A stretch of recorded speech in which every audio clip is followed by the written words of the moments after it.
प्रेम ऊपर वाले का दिया हुआ अनमोल उपहार है और जिस व्यक्ति को यह नसीब होता है उसे जीते जी स्वर्ग प्राप्त हो जाता है। लेकिन कुछ ऐसी भी प्रेम कहानियां हैं जो एक तरफा आगे बढ़ती है। कुछ को उनकी मंजिल मिल जाती है और कुछ बदनसीबी के गलियारों में भटक जाते हैं। एक बहुत ही बड़ा कॉलेज था जहां कई शहरों और गांवों के बच्चे पढ़ते थे और उन्हीं बच्चों में एक आशा नाम की लड़की भी थी जो विज्ञान की छात्रा थी। आशा बहुत ही सरल स्वभाव की लड़की थी। वह लड़कों से बात करने में कतराया करती थी। एक बार आशा की क्लास का एक ट्रिप प्लान किया जाता है जिसके लिए कुछ लड़कियों को ही चुना जाना था। एक बहुत ही पुरानी गुफा है जिसके निर्माण में नायाब कारीगरी की गई थी और उसके विज्ञान को समझने के लिए कॉलेज की विज्ञान संस्करण से जुड़ी हुई छात्राओं को ट्रिप के लिए शामिल किया जाता है, जिसमें कुल 16 लड़कियां को जगह दी जाती हैं और आशा भी उन्हीं में से एक थी। ट्रिप में चयन होने से आशा को प्रोत्साहन मिलता है। वह विज्ञान से जुड़े शोध करने के लिए पहले से इच्छुक थी और वह ट्रिप के लिए तैयार हो जाती है। अगले दिन सुबह 5 बजे उस रहस्यमयी गुफा के लिए इन्हें निकलना था। ट्रिप में घूमने जा रही सभी लड़कियों ने अपने लिए जरूरी चीजें व्यवस्थित कर ली थीं।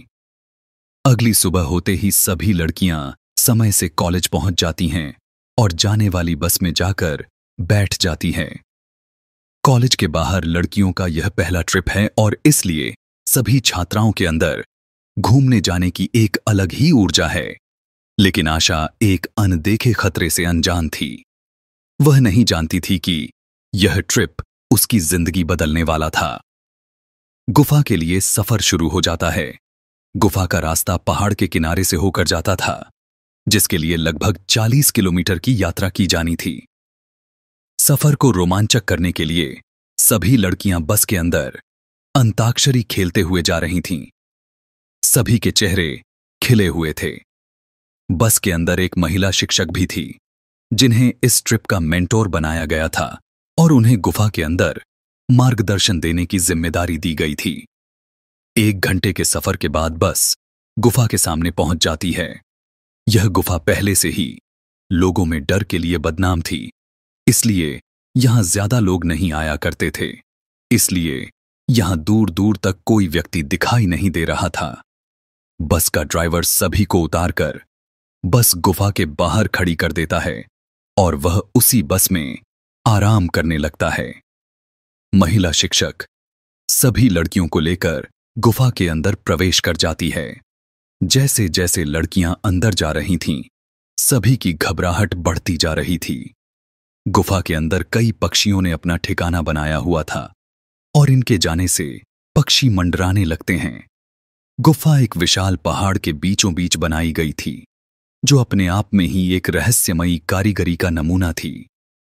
गुफा के अंदर एक छोटा सा दरवाजा था। आशा घूमते हुए उसी दरवाजे के अंदर अकेले ही घुस जाती है। आशा के अंदर जाते ही दरवाजा अपने आप बंद हो जाता है। सभी लड़कियां अपने प्रोजेक्ट में लगी होती हैं और कुछ घंटे गुजरने के बाद दोपहर होते ही महिला शिक्षक सभी को लंच करने के लिए बुलाती है। लेकिन आशा कहीं दिखाई नहीं दे रही थी, इसलिए महिला शिक्षक लड़कियों से कहती हैं, जाओ देखो वह कहां है। कुछ लड़कियां आशा को ढूंढते हुए उसका नाम लेकर आवाज लगाने लगती हैं। सभी जगह ढूंढने पर जब उन्हें आशा दिखाई नहीं देती तो वह घबरा जाती हैं। लड़कियां भागते हुए महिला शिक्षक के पास जाकर बताती हैं कि आशा का कहीं कुछ पता नहीं चल रहा, हम लोगों ने सभी जगह देख लिया। यह बात सुनते ही महिला शिक्षक के चेहरे का रंग उड़ जाता है, क्योंकि ट्रिप में सभी लड़कियों की जवाबदारी महिला शिक्षक की ही थी और यदि आशा को कुछ हो गया तो उसकी जिम्मेदार महिला शिक्षक होंगी। वह हड़बड़ाहट में खाना छोड़कर आशा को ढूंढने में लग जाती हैं। आशा को ढूंढते ढूंढते शाम हो जाती है, लेकिन वह किसी को दिखाई नहीं देती। महिला शिक्षक आशा के गुमने की खबर कॉलेज मैनेजमेंट को भेज देती है। कॉलेज की लड़की लापता होने से कॉलेज मैनेजमेंट हिल जाता है और आनन फानन में पुलिस को सूचित किया जाता है। पुलिस की गाड़ी गुफा पहुंच जाती है और पुलिस टीम महिला शिक्षक के साथ गुफा के अंदर पहुंचकर आशा को खोजने लगती है। तभी पुलिस ऑफिसर की नजर एक गुप्त दरवाजे पर पड़ती है। वह महिला शिक्षक से पूछते हैं, क्या आपने इस दरवाजे के अंदर जाकर देखा है? वह चौंक कर कहती है, नहीं, हमें तो यह दरवाजा दिखाई नहीं दिया। पुलिस ऑफिसर अपनी टीम से दरवाजे को खोलने के लिए कहते हैं और जब दरवाजा खोला जाता है तो अंदर आशा बेहोश पड़ी होती है। महिला शिक्षक आशा के चेहरे में पानी डालती है और उसे उठाने का प्रयास करती है। कुछ मिनटों में आशा धीरे से अपनी आंखें खोलती है और अपने शिक्षक से कहती है, मैडम, हम कहाँ हैं? महिला शिक्षक आशा को सारी बात बताती है और उसे अपने साथ ले जाकर बस में बैठा लेती है। आशा के गुम हो जाने से लड़कियों का कॉलेज ट्रिप फीका पड़ चुका था। क्लास की सभी लड़कियां सोच रही थीं कि आखिर आशा उस कमरे में बेहोश क्यों हुई। आशा से कई बार पूछने पर भी उसे कुछ याद नहीं था और अगले ही दिन गुफा से जुड़ी जानकारियों के आधार पर कॉलेज में वैकल्पिक परीक्षा होनी थी और यह परीक्षा उत्तीर्ण करना अनिवार्य था। लेकिन आशा तो गुफा के अंदर बेहोश हो चुकी थी। उसने गुफा के बारे में कोई भी जानकारी इकट्ठी नहीं की थी। परीक्षा की खबर से आशा चिंतित हो जाती है। वह अपने किसी भी परीक्षा में असफल नहीं होना चाहती थी। आशा रात को अपनी पढ़ाई कर रही थी। अचानक उसकी नोटबुक में गुफा से जुड़ी हुई जानकारियां अपने आप लिखने लगती हैं। बिना किसी के पेन चलाए ही कागज पर सब कुछ लिखता जा रहा था। आशा यह देखकर घबरा जाती है और जब सारी जानकारी पूरी हो जाती है तो आखिरी में एक दिल के निशान के अंदर आशा के लिए प्यार के इजहार भरा संदेश दिखाई देने लगता है। आशा यह सब देखकर अपने कमरे के बाहर भागती है और अपनी सहेलियों को बुलाकर वह कागज दिखाती है, लेकिन उस कागज में आशा के अलावा किसी और को कुछ दिखाई नहीं देता। उसकी सहेलियां उसकी बात पर विश्वास नहीं करती। आशा को भूतिया एहसास होने लगा था। आशा के कमरे में भूत की दस्तक हो चुकी थी। भूत की लिखी गई जानकारी को आशा पढ़ लेती है और सुबह अपने परीक्षा में चली जाती है। लेकिन जैसे ही आशा को प्रश्न पत्र मिलता है, उसे विश्वास नहीं होता कि वह सारे सवाल वही होते हैं जो रात को उसकी कॉपी में अपने आप लिख गए थे। आशा परीक्षा में आए हुए सभी सवालों के जवाब बड़ी आसानी से हल कर देती है और परीक्षा समाप्त होते ही अपने कमरे में आ जाती है। आशा का दिमाग रात के उस संदेश पर ही टिका होता है जो किसी प्रेमी का प्रेम पत्र लग रहा था। आशा अपने कमरे में अकेले बैठी कुछ सोच रही होती है। उसी समय कमरे की दीवारों पर बड़े बड़े अक्षरों में आई लव यू आशा लिख जाता है।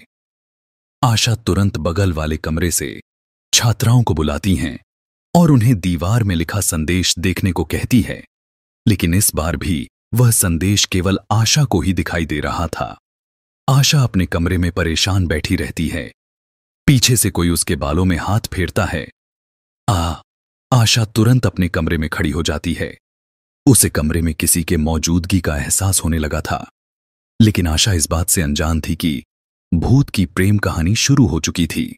भूत आशा को अलग अलग तरीके से प्रपोज करने की कोशिश कर रहा था, लेकिन आशा भूत के प्यार भरे पैगाम को समझ नहीं पा रही थी। आशा के साथ छोटी मोटी घटनाएं बढ़ने लगीं, लेकिन किसी भी घटना से आशा को कोई नुकसान नहीं पहुंच रहा था। इसलिए वह इस बात से निश्चिंत थी कि उसे कोई हानि पहुंच सकती है। आशा के माता पिता उसकी शादी करने के लिए लड़का देख रहे थे और उसी के चलते एक बहुत ही अच्छे घर का रिश्ता आशा के लिए आता है। आशा भी रिश्ते से खुश होती है। आशा के माता पिता उसे एक दिन के लिए गांव आने को कहते हैं। आशा शहर के हॉस्टल में रहती थी और उसका गांव 15 किलोमीटर दूर था। सुबह होते ही आशा अपने गांव पहुंच जाती है। दोपहर के वक्त लड़के पक्ष के लोग आने वाले थे, जिनके स्वागत के लिए व्यंजनों की साज सजावट की जाती है और कुछ ही पलों के इंतजार के बाद लड़कों वालों की गाड़ी आशा के घर के दरवाजे के सामने आकर खड़ी हो जाती है। लड़का बहुत ही सुंदर दिखाई दे रहा था। आशा उसे देखते ही मोहित हो जाती है और मन में ही उसे अपना पति स्वीकार कर लेती है। आशा शादी के लिए अपना मन बना चुकी थी। अब इंतजार था तो सिर्फ लड़के की हां का। आशा बहुत ही सरल स्वभाव की लड़की थी, इसलिए वह लड़के को पहली नजर में ही पसंद आ जाती है और लड़का आशा से शादी के लिए हां कह देता है। लड़के वालों की तरफ से हां होते ही आशा के घर में खुशियों की लहर दौड़ पड़ती है। 2 माह बाद दोनों की शादी का मुहूर्त निकाला जाता है।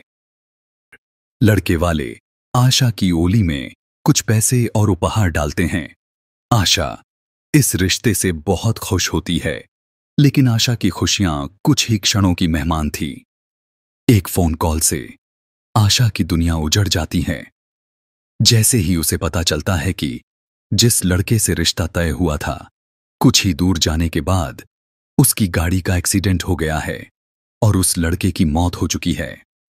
शादी होने के पहले ही आशा का दुल्हा उससे छिन गया था, क्योंकि एक ऐसी अदृश्य शैतानी ताकत है जो नहीं चाहती कि आशा किसी और के रिश्ते में बंधे। आशा के ऊपर भूत की दहशत के बादल मंडराने लगते हैं। आशा को हल्की सी सनसनाहट के साथ कुछ अजीब आवाजें सुनाई दे रही थीं, जिसमें उसे दोबारा उसी गुफा में आने को कहा जाता है जहां से आशा के पीछे वह भूत पड़ा था। आशा पूरी तरह सम्मोहित होकर उसी गुफा की तरफ अकेले जाने का फैसला करती है।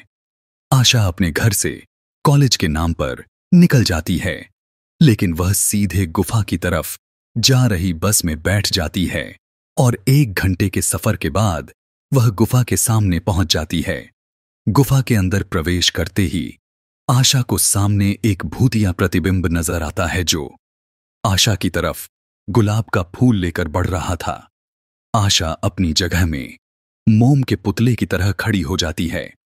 आशा अपनी मानसिक चेतना खो चुकी थी और उसी समय वह भूत आशा के सामने आकर अदृश्य हो जाता है और आशा जोर जोर से हंसने लगती है और थोड़ी ही देर में उसकी आंखें बंद हो जाती हैं और जैसे ही वह आंख खोलती है वह एक अलग ही दुनिया में पहुंच जाती है।